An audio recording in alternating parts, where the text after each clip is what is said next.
In this video, I'm going to show you why not giving a fuck will make you way more irresistible, will magnetize your energy in a very powerful way, and I'm going to show you exactly how to do it in this video.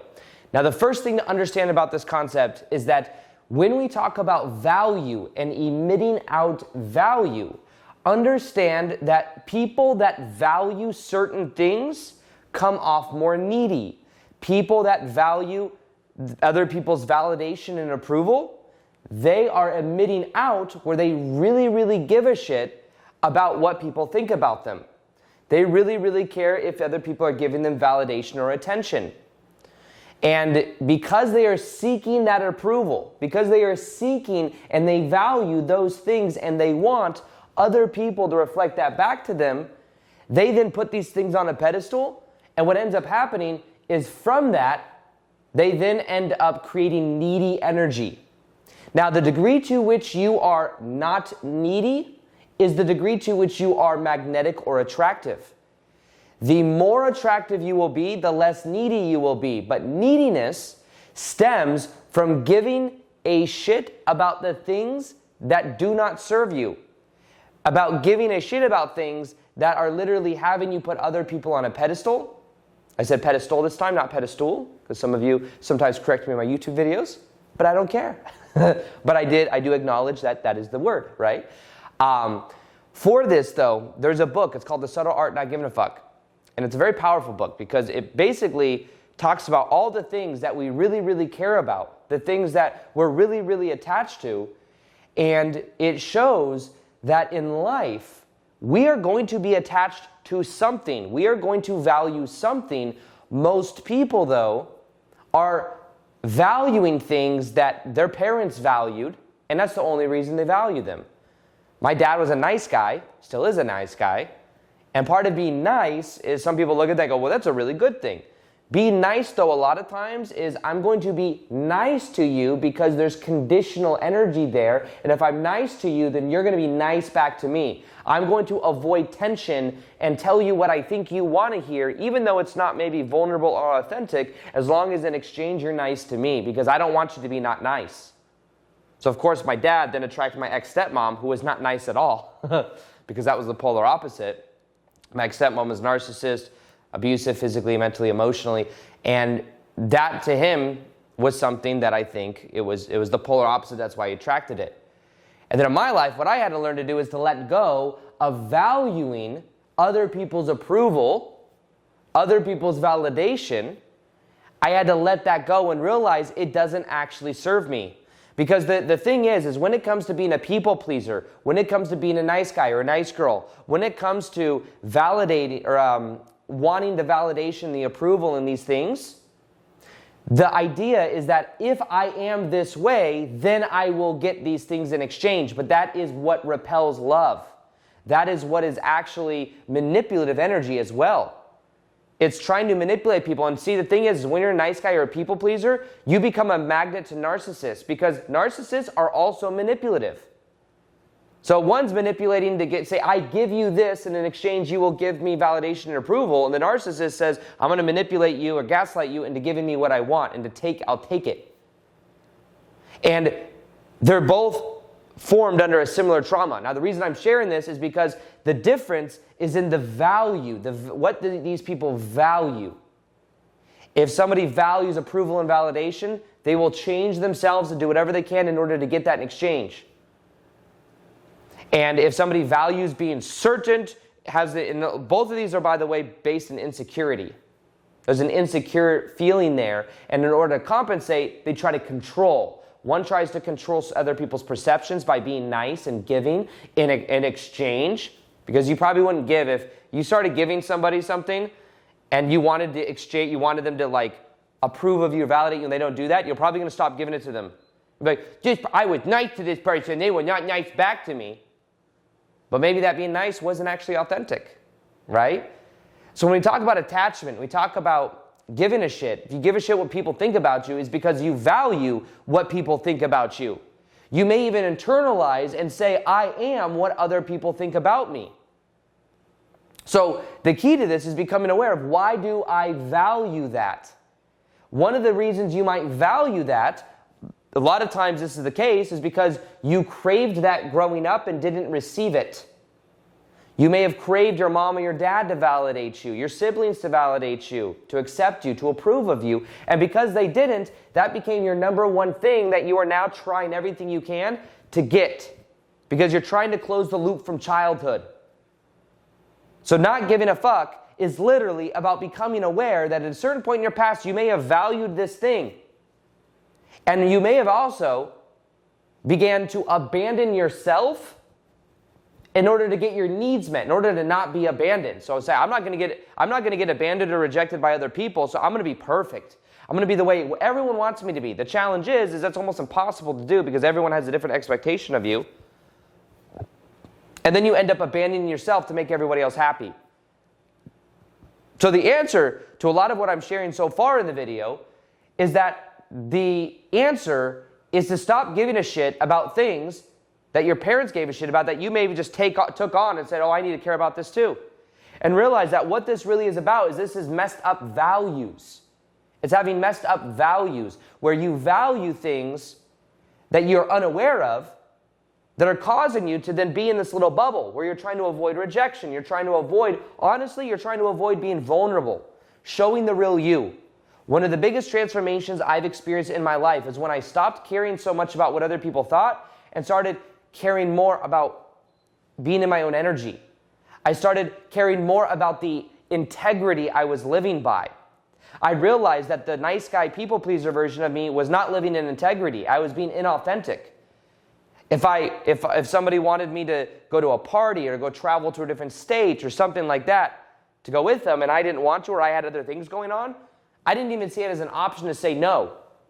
But eventually what happened is I started tapping inside my own body. I started saying, what do I want to do? And then I had to be vulnerable sometimes. I'd be like, listen, I don't want to go do this, or I can't because I'm busy and I have other priorities.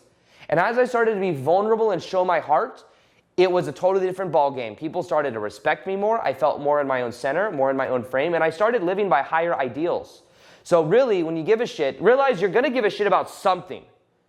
You're going to give a shit about something. So put that something into a way you prefer to be. For example, I used to live by the values of approval and validation, being a nice person, being a nice guy, giving a lot of value because that meant I was finally worthy. Even sometimes in making YouTube videos, I put so much pressure on me to make so many YouTube videos because I need to be valuable to the people that watch me or they're going to leave me. They're going to stop watching my videos. I need to be valuable because otherwise I'm not worthy. So in a way I was trying to compensate for a feeling inside of myself where I felt like maybe I'm not worthy. Maybe there's something inside of me that feels like I have to overcompensate. And as I became aware of this, I started realizing that this was rooted in getting my sense of value, not out of who I am, but what I do. And what I had to eventually do is realize that, hey, I'm living by the values of approval and validation and seeking that value from other outside sources, and I'm abandoning myself in the process. And what I'm really trying to avoid by doing this is avoiding real vulnerability. I was like afraid of what other people would think about me. I was afraid that I'd be judged. And that ended up becoming something that was something that I would value, and then I become aware of it. And then I said, you know what? I'm going to live by my own integrity.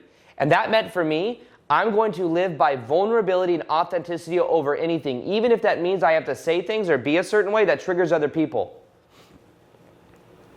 That's an example that I share. Even as I share this with you right now, I'll share with you something that I've been afraid, just as an example, something I've been afraid to share with my audience. Back in the day, I used to be vegan. I, for years, was actually vegan, where I would only eat vegan food. And what ended up happening is over a period of time, I noticed that certain parts of my health, certain things about myself, I wasn't as optimal. And I eventually made the choice to start eating meat again. I first started eating fish and chicken, and then even more recently, not even more recently, but as of the last 2 or 3 years, I eat a lot of bison. And that's something I've been afraid. I don't remember back in the day, I used to share my food on my Instagram and stuff like that. I kind of stopped doing that because I started to really give a shit about what other people thought of me, especially knowing that a lot of my audience may be vegetarian or vegan, and they may judge me because I'm not that way anymore. But in a certain way, what I'm learning to do is to really detach, because I have unconditional acceptance of people. I don't expect everyone to have that unconditional acceptance of me, but at the same time, like, I don't judge people whether they're vegan or not vegan. So I just live by that integrity. I live by that integrity, that knowing that maybe so I live by that integrity and knowing that maybe not everyone else is going to hold on to that same thing. Maybe some people are like, screw you, you eat meat, oh my God. But guess what? That would be conditional if I did. Does that make sense? It'd be conditional if I was like, you need to be this way because I'm this way, which is a lot of times what many vegans may do. Not all of them, but many may say, you are only accepted if you do this, or shamed if you do something, the opposite of what I believe. However, not that I'm trying to justify it or anything, but I have friends that were vegan for like 15 years and their teeth is falling out now, and weird health biological things are happening. So another reason why I made that switch, not that I need to justify it, or like, Aaron, maybe now you're just trying to justify it too much. But I'm aware that for me was a vulnerable share of something I wanted to share with you. Not that I didn't even, by the way, when I started this video, I had no idea I was going to share that. But I wanted to not only explain to you in this video the concepts I'm sharing about, but also bring you through my own process so you can kind of see how that works. Because I value vulnerability and authenticity over the validation and approval of other people that are watching, knowing that there's a certain sector of my audience, may not even be as many as I thought, but I know back in the day when I was making videos, there was this guilt that I had around not being vegan anymore. So I just didn't share my stuff on it because I didn't want to it's very polarizing. A lot of times people that are vegan, they may really not like it when somebody else isn't. And some people may even have the connotation that if you're a spiritual person, then you live by this ideal, And what I've learned is just to go according to my own rhythm. Be who I am unapologetically. And that has changed so much in my life since I have been living by the values of vulnerability and authenticity over that of approval and validation. And the way I'm showing up right now, by expressing that to you right now, is a way that I'm doing that in my life. Now, when it comes to not giving a shit, it's about becoming aware of your values, letting go of the past you, and wiring in a new you. And not falling back to the old self. And one of the most powerful ways to do that is to have accountability. That's why, I don't know if you've ever seen it, but I have these 21-day challenges where we go through 21 days of transformation, and we do it as a group, and there's accountability. There's things you actually do to wire that in. But over the course of 21 days, your whole entire identity transforms. Now, something I've done is I've turned the 21-day challenge into a monthly container called Magnetic Mastery Membership. So if you want to join a community of like-minded people all focused on wiring in the most magnetic, authentic, high vibrational selves without falling back to the old patterns, we do that through weekly accountability calls where I go live every week. I bring people on, I coach people live, and then also we have accountability groups that we get into to share our goals, to share what we're learning, to become more vulnerable, and it's been a complete game changer. It's only been open 3 weeks from the time of recording this video, but if you want to join the highest vibrational community on the planet, become the highest vibrational, most magnetic you without falling back to the old pattern, then click the link below or go to www.magneticmastery.com. Join right now. And also, if you want a video that's going to show you the 5 secrets to letting go that make you magnetic AF, this is the best video to watch now. Watch it right here. In this video, I want to share you 5 secrets to letting go that will make you more attractive and that will completely transform your life. And when you start applying them, it changes everything because you start realizing who you really are and you start letting go of what you are not.